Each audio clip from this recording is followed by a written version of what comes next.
What's up, guys? We're about 2.5 hours away from home. Called out, deploy generator.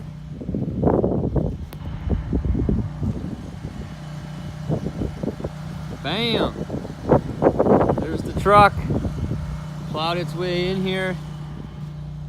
It's about 1.5 feet or so of snow, wet snow, as you can see, sticking to the trees. Towed the generator, the trailer the whole way. Unhooked it out the road, plowed my way in, brought the generator in. 2017 F-250 6.7 Powerstroke, 9'2" Boss V-Blade DXT,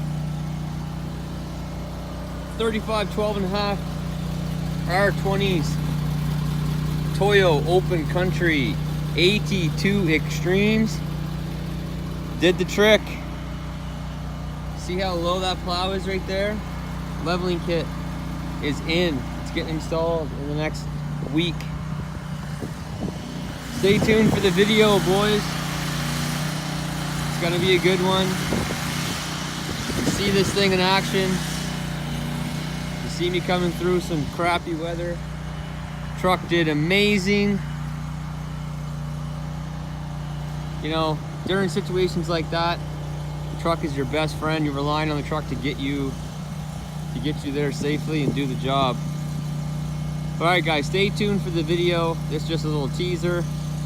Hopefully get it out tonight. We'll see what time I get back and all that stuff, but just another day in the life of me.